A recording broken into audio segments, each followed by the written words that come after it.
Sophie Turner thought she was stepping into a fairy tale when Sheikh Khalid's name appeared in her inbox, but what began as a golden invitation to Dubai quickly unraveled into a nightmare of lies, captivity, and a love scam so dangerous it nearly cost her everything. Sophie Turner had grown used to rejection emails and unanswered applications. Modeling was the only dream she had carried since her teenage years, but London had been unforgiving. Every time she felt close to a breakthrough, someone younger, taller, or more connected seemed to take her spot. Late one night, sitting in her small apartment with bills piled on the table, she scrolled through her phone without hope. That was when the message arrived. It wasn't just a casual invite. It looked official, stamped with a gold emblem and signed by someone calling themselves the personal assistant of Sheikh Khalid, a wealthy Emirati figure admired in fashion circles for his generous sponsorships.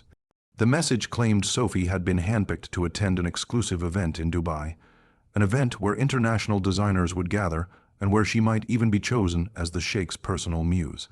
Attached were flight details, a 5-star hotel reservation, and a contract offering $10,000 simply for showing up.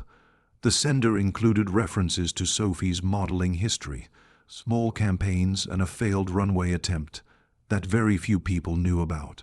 It felt almost like destiny. She sat frozen, staring at the screen, torn between disbelief and excitement.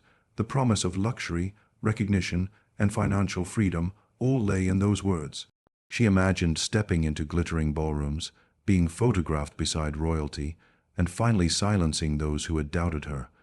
Without hesitating further, Sophie replied with her acceptance. Within 48 hours, a sleek confirmation email followed, complete with tickets and instructions. She packed her best dresses, makeup, and a heart full of ambition. At the airport, she felt her old life slipping behind her. Sophie believed she had been chosen for greatness, not realizing she was walking straight into the darkest chapter of her life. Dubai shimmered like a dream the moment Sophie stepped off the plane. The airport felt more like a palace than a terminal, with polished marble floors and chandeliers that sparkled above her head. She spotted a chauffeur in a sharp black suit holding a sign with her name, and for a moment she felt as though she had truly entered another world. The car that picked her up was sleek and silent, gliding through highways lined with futuristic skyscrapers. Every turn revealed a new symbol of wealth: gold-trimmed hotels, fountains bursting with light, and luxury cars weaving through traffic like pieces of art. Her suite at the hotel was far beyond what she had imagined. The bed was enormous, covered in silk sheets, and the balcony opened onto a breathtaking view of the Arabian Gulf. On her first evening, she found a box waiting for her, a designer gown draped in tissue paper with a note promising she would soon meet the Sheikh himself. By the next morning, more gifts began arriving: diamond earrings, a bracelet with her initials engraved, and even an invitation to a spa session. She told herself this must be what success felt like, that she was finally stepping into the life she had always dreamed about. Yet something about the perfection unsettled her. The staff who delivered the gifts barely spoke, always keeping their eyes lowered. When she tried calling the assistant for updates, the conversations were short, rushed, and vague. The constant mention that the Sheikh was busy started to feel like an excuse. Each night she sat by the window, staring at the glowing city below, telling herself that patience would be rewarded. Still, deep inside, a shadow of unease began to grow, hinting that not everything was as flawless as it appeared. On the third day, Sophie received instructions to prepare for a private dinner. A car arrived at the hotel, different from the polished limousine that had first picked her up. This one was plain, its tinted windows giving her no view of the city.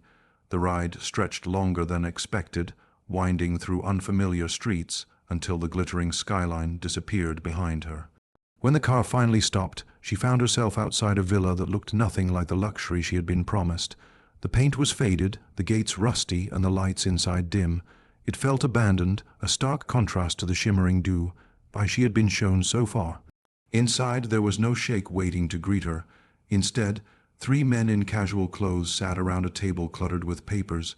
They welcomed her with polite smiles that quickly turned into businesslike stares. They told her the sheikh preferred to remain private, but had instructed them to finalize her contracts. The documents placed before her were written entirely in Arabic, full of signatures and stamps she couldn't understand. They promised modeling opportunities, property shares, and generous payments if she signed immediately. Her hesitation seemed to change the atmosphere instantly. The smiles vanished, and one man leaned closer, his tone firm. He reminded her that the sheikh had already invested in her, flights, hotel, gifts, and that refusing to cooperate would be unwise. Sophie's heart pounded. For the first time since arriving, she felt genuine fear. When she refused to sign, the men exchanged dark glances but said little more. She was driven back to her hotel in silence. Yet the city lights no longer comforted her. Something dangerous was hidden beneath the glamour, and she sensed she had crossed an invisible line she could never return from. The following morning, Sophie's sense of unease turned into outright panic. When she returned to her suite after breakfast, her keycard no longer worked. Confused, she went to the reception desk, where the staff explained politely that her booking had been transferred by her sponsors. No explanation, no apology, just a matter-of-fact statement. Moments later, a driver appeared and told her to collect her belongings.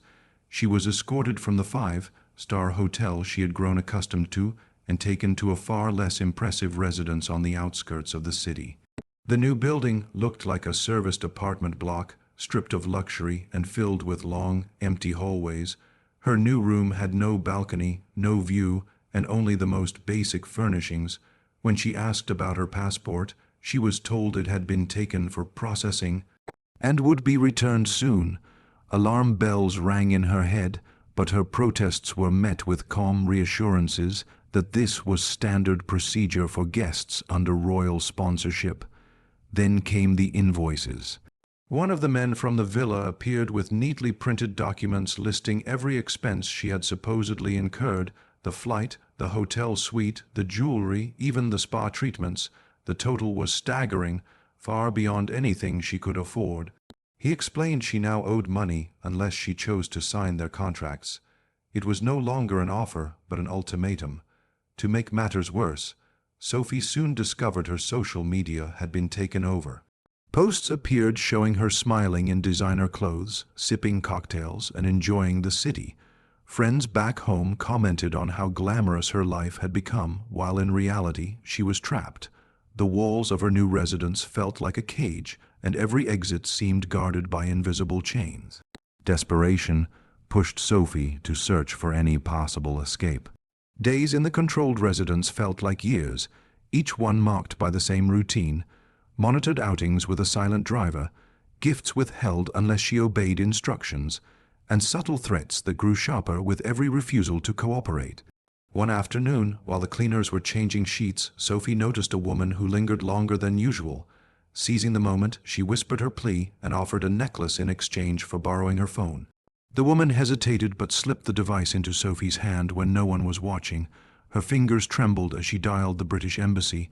For the first time in weeks, she felt hope.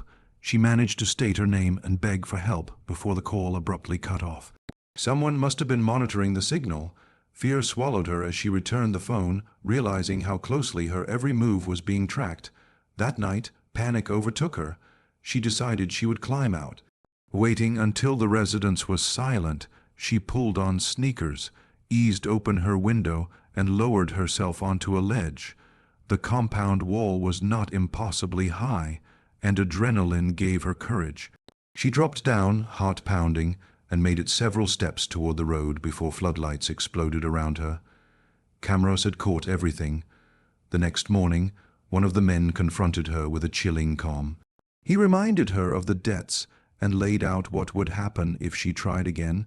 They threatened to twist her story into scandal, painting her as a reckless model chasing men for money. Photos, contracts, and fabricated tales would be sold to tabloids. Sophie realized the trap was not only physical, it was reputational. They could destroy her life even if she managed to escape. Time blurred into weeks, and Sophie began to notice patterns in the way the men spoke. They often referred to clients and targets, slipping into conversations that weren't meant for her ears. One afternoon, while pretending to nap on a sofa, she overheard two of them arguing. They weren't discussing a sheikh at all. They were talking about numbers, contracts, and women. That was the moment the illusion shattered. Sheikh Khalid didn't exist. He was a carefully crafted persona, invented to lure women like her into Dubai with promises of glamour and wealth. The group operated like a machine. They researched aspiring models and influencers, gathering personal information from agencies, portfolios, and social media. Then, using fake assistants and fabricated documents, they built a web of lies so convincing that their victims believed every word. Once a woman took the bait, they covered her in luxury for just long enough to gain her trust, then pulled it away to reveal a debt she could never pay. For some, the outcome was extortion, families pressured into sending money. For others, the victims were forced to sign contracts that stripped them of freedom and dignity. Sophie pieced together her own situation. Her documents, including her passport and ID, were locked in an office within the residence. She also learned her images were being compiled into files that could be sold to tabloids or leaked online. Each victim became a product, exploited for profit or blackmail. She was not the only one. She heard names of other women mentioned in hushed tones, some who had vanished without ever returning home. The glittering dream of being chosen by royalty had never been real. What surrounded her was not luxury but a trap, polished to look like paradise until it was too late. One evening, Sophie noticed the same cleaning woman who had once lent her a phone. This time, she acted quickly. With a scrap of hotel notepad and a pen she had hidden away, Sophie wrote a desperate message. She scribbled her name, nationality, and a plea for help, along with details of her location as best as she could describe it. Folding the paper into a small square, she begged the woman to take it outside. The woman said nothing, only slipped the note into her cleaning cart before leaving the room. Sophie spent that night staring at the ceiling, unsure if her message would ever be seen. Days passed with no sign of change, until one afternoon chaos erupted. Police officers stormed the residence, shouting orders as doors banged open. The men who had controlled Sophie for weeks were dragged out, their faces pale with shock. Sophie was led away under the protection of embassy staff, her passport finally placed back into her trembling hands. The relief was overwhelming, but it came tangled with exhaustion and fear. Back in London, she kept silent at first. She didn't want the world to know how close she had come to losing everything, but as time passed, she realized silence would only protect the scammers.